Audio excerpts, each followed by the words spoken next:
You're listening to Neuro Frontiers on ReachMD. On this episode, we'll hear from Dr. Henry Kaminski, Meta A. Neumann Professor of the Department of Neurology at the George Washington University School of Medicine and Health Sciences in Washington, D.C. He'll be sharing insights on variability in myasthenia gravis presentation and management. Here's Dr. Kaminski now. Just by definition, patients with myasthenia gravis have fluctuating symptoms over the day and over weeks and months. And the challenge in treating these patients is you don't know in the individual patient in front of you in the office which way they're going to go. And are they going to have a significant exacerbation? Are they already significantly weak and then they need to have immediate treatment?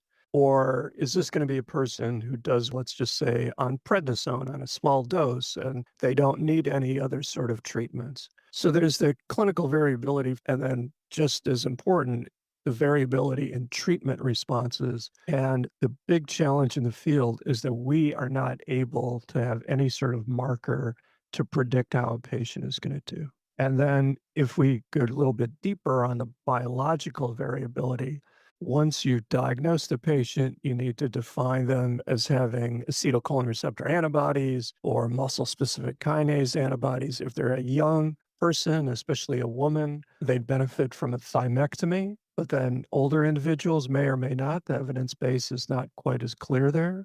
Patients with these muscle-specific kinase antibodies appear to respond really well to B-cell depletion therapy, and so they do better with rituximab than the acetylcholine receptor antibody patients. So there's a lot of devil in the detail. There's people over the age of 65, so that's late onset, and then late onset over 45 to 50. So as we get older, patients have more comorbidities, right? So they'll have diabetes, and so you want to restrict your use of prednisone. They may have other autoimmune conditions being treated with other medications. They may already have significant morbidity from lifelong smoking history, and they're not going to respond as well to our treatments. The same thing potentially with people with a high BMI.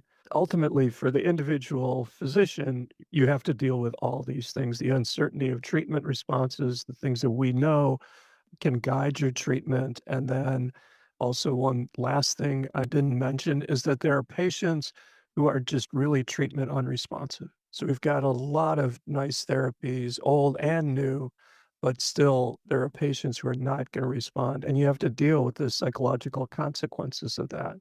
And each patient has different levels of resilience, so to speak, to deal with the chronic illness and the complications of treatment. I think I've thrown out a lot of pieces of variability with relatively few answers. So that's part of the challenge in taking care of these patients. That was Dr. Henry Kaminski discussing variability in myasthenia gravis care. To access this and other episodes in our series, visit Neuro Frontiers on ReachMD.com, where you can be part of the knowledge. Thanks for listening.